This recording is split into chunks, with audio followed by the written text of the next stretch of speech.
Thank you, Sue. Good morning.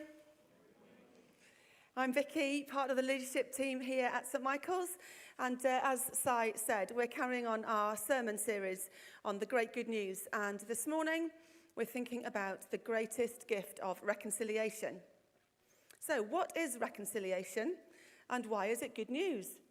Well, I'm so glad you asked. So the word reconciliation comes from the Latin. Re means again. We use that all the time, don't we? We restart, retake, retell, and so on. And the second bit comes from the Latin conciliare, which means to bring together or make friendly. I particularly like that second definition, make friendly. But it just means that reconciliation is about bringing something back into a right relationship, a friendly relationship, the one that God planned all along, and which we see right at the start of creation. When God made the world, it was perfect. In the picture language of Genesis, we see that everything was working in harmony. There was plenty to go round. Communication between God and humanity was easy. Communication between people themselves was easy. All was good and healthy and right. And then things got spoilt because we mucked up. Even though things were perfect, Adam and Eve gave in to temptation, and everything went downhill from there. Now, everything is a bit of a broad term, so I've categorized everything into three groups. Our relationship with creation, our relationships with each other, and our relationship with God. These relationships were broken and need sorting out, and that is what reconciliation is all about.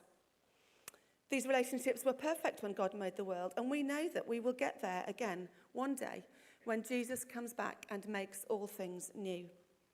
In fact, if you think about the Bible as a whole, the overarching story, the bigger picture that holds all the stories together is one of reconciliation. It's how God is bringing all things back into relationship with him, how he is restoring everything to the beauty and harmony of what was originally intended. But we're not there yet, which is why reconciliation is such good news for us in the here and now. So, using the reading from 2 Corinthians that Sue has just read to us, we're going to look at these three things this morning: our relationship with creation, with each other, and with God. To think about what reconciliation looks like and why it matters. So first of all, our relationship with creation. Well, last week was Climate Sunday, and that was when we looked at our relationship with creation. So actually, we're not going to think about that again today. So do listen to Si's sermon from last week as if you missed it, because it's really worth catching up on. But of course, our relationship with the planet isn't just a tick box for one day in the year. It's ongoing and it's long term. So what I will say this morning is that we are responsible. We do have to do something, and it is a relationship that needs reconciling. Let's get back into a right relationship with our planet, one that is mutually beneficial rather than one of selfish greed and short-term gain. But what about our relationships with each other? Adam and Eve, human beings at the start of creation, were living in perfect harmony, neither dominating the other, perfectly content in one another's company. There was no baggage, no expectation. They enjoyed their unity and their togetherness. But that too got broken, and power struggles and expectations and stereotypes and violence and selfishness took over. People started looking at each other differently, and we have carried that on, haven't we? We look at each other with judgment, and in the way that the world and the society that we have created for ourselves tells us that we should. We look for beauty, youth, wealth, ability, good health, fame, to tell us who is worthwhile, to tell us who we should be friends with, who we should offer hospitality to, who is worth talking to, who is welcome in our home or in our country. But look at verse 16. So, from now on, we regard no one from a worldly point of view. This is the worldly point of view that we've just been talking about, but this verse is very clear that we're not to think like that. So what do we do? That little word so at the beginning of the verse means we just need to look back and see what it's referring to. And we find that repeated 3 times in verses 14 and 15. Christ died for all. From our 21st century viewpoint, we know, don't we, that Jesus died for all, for everyone. But have we taken on board that everyone means everyone? Everyone, regardless of any labels that we might give them. Because when we do grasp that, we can look at other people knowing that Jesus died for them, that they are loved unconditionally and that they are worth dying for. Whatever their age, gender, colour of skin, ability, nationality, whatever resources they may or may not have, they are loved and valued by Jesus. And that completely changes our viewpoint, because a whole new set of criteria is given to us in this self-sacrificing love of Jesus. We no longer need to use the world's values. They are unhelpful and divisive. And verse 16 that we've just read specifically says that we shouldn't do that. So we need to leave the baggage and anything that society might tell us about who is worthwhile and who isn't. And we listen to what Jesus says. We use his value system that says everyone is worth dying for. Everyone is loved. A value system that shows a total dedication to the well-being of others. Total dedication means just that, total. A love that gives up everything, absolutely everything, for the benefit of others. It puts other people first, not just theoretically, but practically. It challenges us to use our resources, our time, our energy, our creativity, our homes, our food, whatever we have, for the benefit of others. And it reminds us, as we read in Genesis, that we are all made in the image of God and we are all equally loved. And this transforms how we live with each other, how we work together, how we worship together, how we welcome one another, how we build relationships and make friends, because everyone is loved, everyone is worthwhile, and everyone is worth our effort. It's transformative, and it brings about reconciliation in our relationships with each other. Which leads us to think about our relationship with God. We've thought about how much God loves everyone, and that transforms how we think about other people. But everyone includes us. We are part of that group known as everyone, which means that we too are totally and unconditionally loved by God. Jesus died for all of us, you and me included. And not only does Jesus' death show us how much we're loved, but look at verse 18. He's reconciled himself to us through Christ. His death does show us his unconditional love, but it is even more than that. Jesus' death and resurrection is the way that we are brought back into the relationship with God that was planned all along. The perfect relationship of easy communication and understanding and love that we had with God right at the start. Jesus has done all that needs to be done, and that relationship which was broken is now reconciled, restored to what was originally intended, made friendly again. And it's not just brought back, it's made new. Verse 17 says, "If anyone is in Christ, the new creation has come. The old is gone, the new is here." We have a fresh start if we want it. We can leave all the rubbish behind and start again, like a fresh new exercise book at the start of the school year. It doesn't always feel like that, I know, and that's because we live in what we call the now and the not yet, which means we know things will be made perfect when Jesus comes again. But as it says in Revelation 21, one day he, that is God, will wipe every tear from their eyes. There will be no more death, or mourning, or crying, or pain, for the old order of things has passed away. That is where we're going. But we're not there yet. We get glimpses of that perfection, that wholeness. It's just not like that all the time, not yet anyway. We see people healed. We see relationships restored. We see people come to know Jesus. But it's far from perfect and it's not complete. It will be one day. And in the meantime, knowing that we are heading for wholeness, we hold on to that hope and to that certainty. But there is more to do than just sit together and wait. Yes, of course, we enjoy that fullness of relationship with our God. That is why Jesus came down to earth. That is why Jesus died. But look at verse 19 to 20. He has committed to us the message of reconciliation. We are therefore Christ's ambassadors. We have a job to do. It's really, really important to realise that we don't have to do the reconciling. Jesus has done everything that needs to be done. He has done all the work. He has defeated death. Death has lost its grip. Jesus has risen again. He has drawn close to us. He has set us free. Not just as a one-off exercise, but he keeps on doing that. So reconciling is not our job.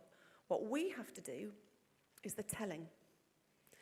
But that is really important to realise as well. We do have to tell. Verse 19, he has committed to us the message of reconciliation. The message of reconciliation, not the reconciliation itself. That's our job, to deliver the message by being God's ambassadors, his representatives, his hands and feet here on earth. And it's important. It says in Romans chapter 10, how can they believe in the one of whom they have not heard? How will they know? How will people know if we don't tell them? But what I love about this is that we are given the task, the telling, but we're given the wherewithal to do it at the same time. I love that. Isn't that so true always of God? He asks us to do something and then he equips us to do it. Look at what it says in verse 14. Christ's love compels us. We are compelled by Christ's love. And it reminds me of 1 John 4:19. Si mentioned this earlier on. We love because he first loved us. The only reason we can love at all is because we are already loved by God. And that love compels us. We can't sit on it or be quiet about it because we are compelled, motivated, inspired. One of the meanings of the original Greek word, translated here as compel, is preoccupy. And I quite like that because we naturally speak about what is on our mind. Here, the love of Christ is on our mind. It preoccupies us. And this is what leads us to tell others. We can't help ourselves because that's what matters to us. And other people matter to us, as we were thinking about earlier on. We love them because we see others as Jesus sees them. And being preoccupied with Jesus and loving others is a powerful combination, because then we can't help but talk about this most important thing, that there is a way to be reconciled to God. We can have a relationship with him. We can be set free. He can be our dad, and we can be his child. It's what he longs for. And I think it's what we all long for too. It's just that some of us don't quite realise it yet. Which is all well and good, but what does this look like in practice? Now, there are lots and lots of ways. I'm sure there's a whole sermon series in there, but I'm just going to give you one really practical way this morning. There are others, but the timing means that now is a perfect time to talk about this, and that is Alpha. Now, I hear you say, you would say that. You run the course. Well, yes, I do, but I don't say that because I run the course. I say it because it helps people get to know Jesus. It helps people be reconciled with God, and who doesn't want some of that? And it's not just me. Shall we have a listen to what Sue has got to say? I kept putting it off, making up some excuse not to sign up to Alpha. After all, I was new to St Michael's and I didn't know many people. But something told me that I had to do it, and I haven't looked back.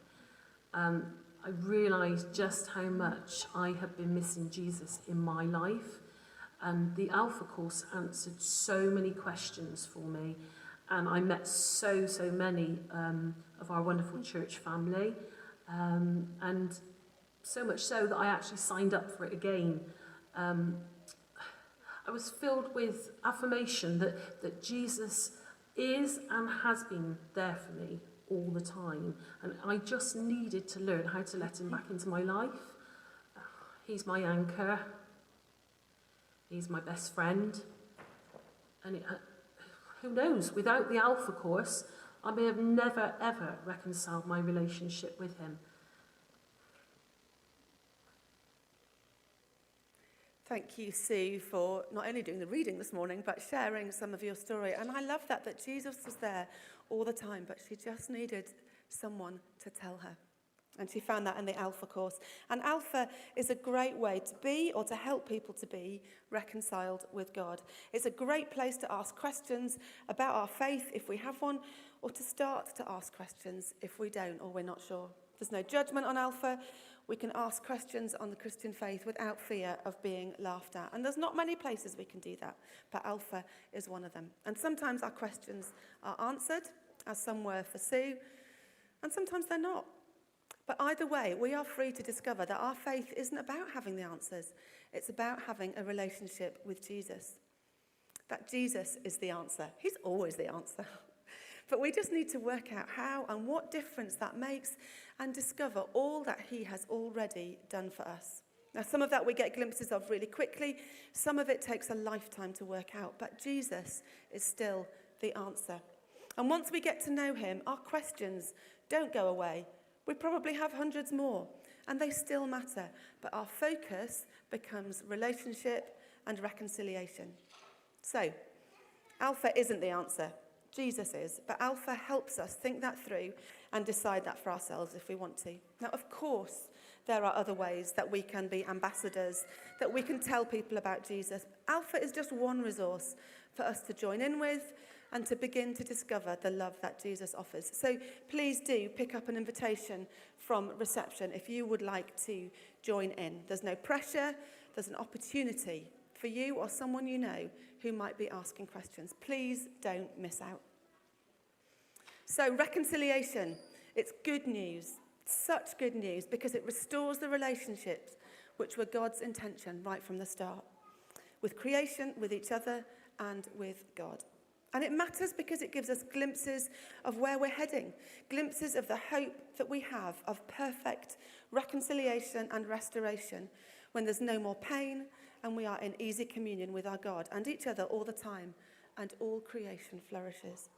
And we are entrusted with this message of reconciliation as those of us that know and love Jesus are ambassadors for God, his hands and feet, here and now, so that others may be reconciled too. We have a job to do, folks. People to love and people to let know that they are loved by God. I don't know how that makes you feel, whether that grips you with fear or excitement, but whatever it is, we're going to pray about that as we come back together to worship. As we worship together, there will be the opportunity to come forward for prayer. And there's just 3 areas that I wonder whether we might want prayer for this morning. When we were thinking about Jesus' love compelling us, maybe the love that we've experienced so far, the Jesus that we've experienced, isn't preoccupying us, isn't compelling us. Maybe we need a fresh encounter with him this morning. So come forward if you would like that, if you would like to experience the love of Jesus that compels. Maybe you are excited to be an ambassador for God, and we would love to pray with you, to bless you as you move into your week ahead, to pray for you for boldness, for excitement, for opportunities to be an ambassador for him. Or maybe there's somebody you would particularly like to pray for who doesn't yet know God for themselves. Maybe you'd like boldness to invite them to Alpha. Maybe you just want to stand with someone and pray for them. If any of those things applies to you, please do come forward and someone would love to pray with you. If you're on the prayer ministry team, please do make yourself available as we worship to pray with others. There may be other things that you'd like prayer for. These prompts are far from exclusive, and people would love to pray with us. They're trained. They're not going to do anything that you're not happy with. Please don't miss out if you think that you would like someone to pray for you. I'm going to pray. Then we're going to worship. Don't miss out. However old you are, whatever you come with, don't miss out on prayer this morning.